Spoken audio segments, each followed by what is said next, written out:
What's next? I'm going to talk in simpler terms.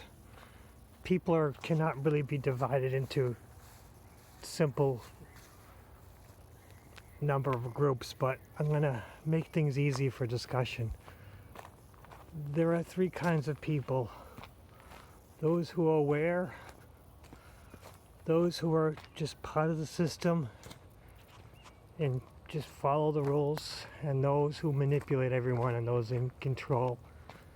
And those who manipulate everyone and those in control mostly control those who are not aware.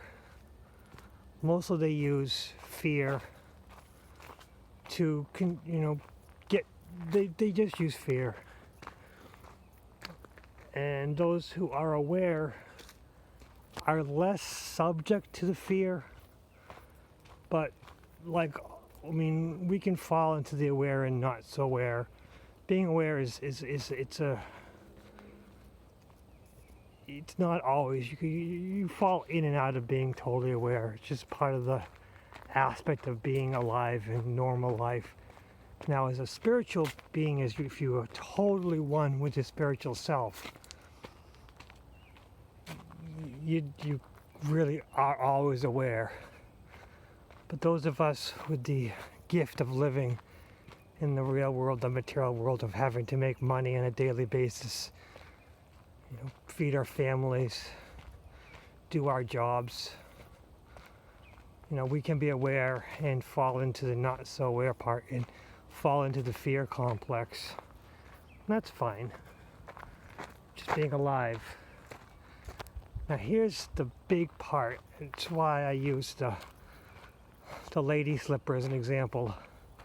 A lady slipper, they thrive all over the forest. They go wherever they want. But the second we try and grow them in our own homes, grow them in our own gardens, they cease to survive. They cease to exist. They don't come back. They're gone. Because they live on a very intricate environment. They need a certain kind of fungi with them. Everything has to be specific. And those that are aware only thrive under specific conditions.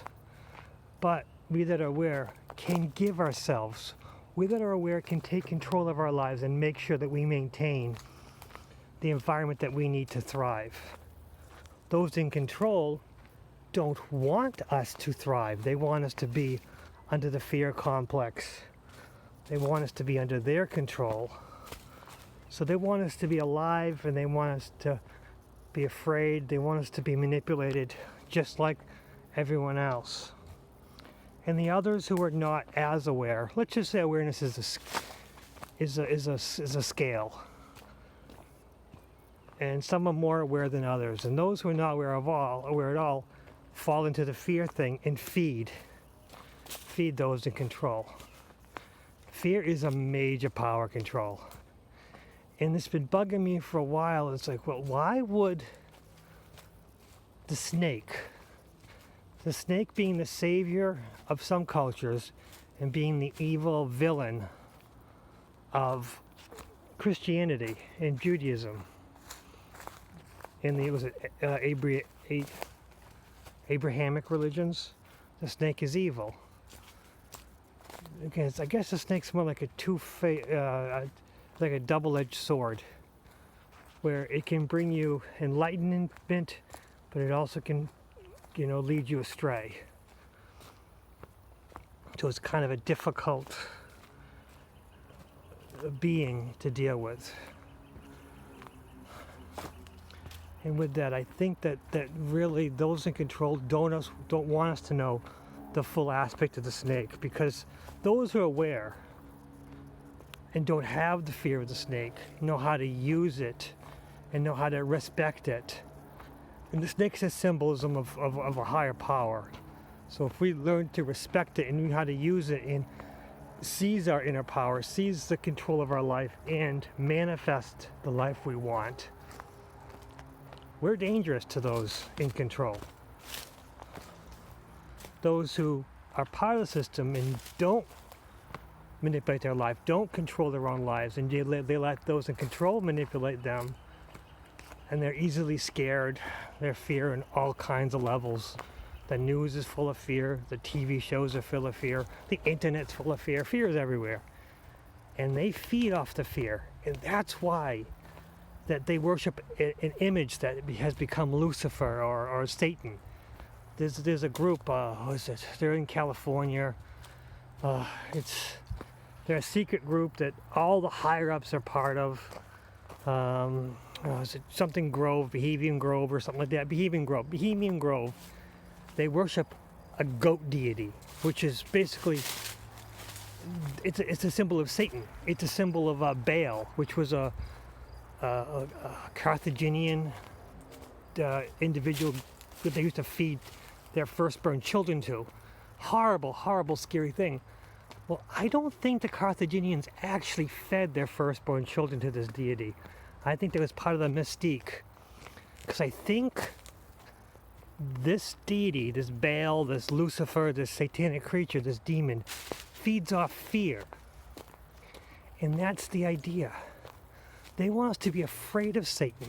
They worship Satan because, and they also want us, the simple people, to be afraid of Satan because they worship it and they get the power from it. Then they help him feed off his fear.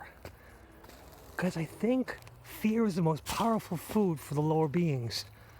Well, compassion. I don't want to use love anymore because the word love can be manipulated.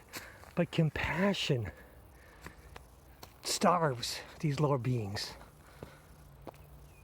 And they'll try to push compassion with the idea that these higher ups will say, oh no, you're being compassionate, blah, blah, blah. But there'll be a secret agenda of fear behind it. And it's so hidden, it's so insidious. It's right there.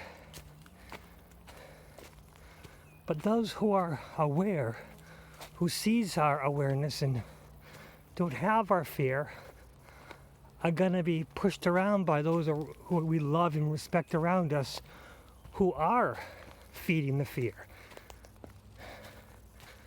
And that's the trick. That's how those in control keep us who are aware under control, because we stop forcing the hand.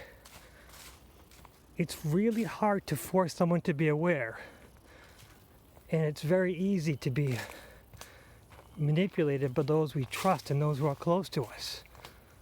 So that's where compassion comes in. When someone you love sees you not expressing fear and them being offended by it or challenged by it, your best bet is to not argue, because points and facts will not help. But compassionate listening to them, let them vent all they have to say, and you simply say, I hear what you have to say, and I understand from your point of view, but I don't see the points that way. And then they go, well, then prove it to me. And then you simply can say, I can't prove it to you because you're already in a state that I can't present my evidence to. And say, well, just have to agree to disagree. Agree to disagree is something that they use all the time. We have to use it for our own benefit. Now, those who will listen with compassion, those who we meet who can listen, I mean, even those who are totally aware can have different points of view and different perspectives. And the point is, we listen to each other as equals. We have different points of view, we have different perspectives, but we can still listen to each other as equals. You could have a Bible-thumping religious person who's totally aware, who believes in the divinity of God. And you can have a spiritual person who doesn't believe in the divinity of the Christian God. But as long as they talk to each other with compassion and listen to each other and respect each other, there's no problems. Because they will believe that there is a higher power, there's a higher positive energy, and they'll both walk away as friends. They won't agree on the fine points, but they'll agree on the higher points. And that's the important part of my statement, is that you have to learn to identify the aware people. Have to learn to avail yourself, meet, discuss openly, have an open conversation, compassionate conversation with those who are aware, and learn to listen to each other. And you're going to find people that have totally different perspectives, but you're going to have an affinity with them.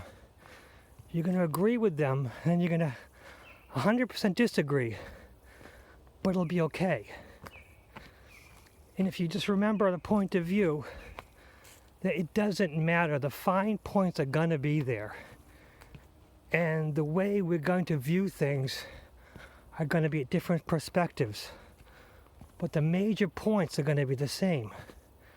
And as long as we learn to listen to each other compassionately, if you find someone who's listening to you compassionately, and you can listen to them compassionately, the two of you can have a major power.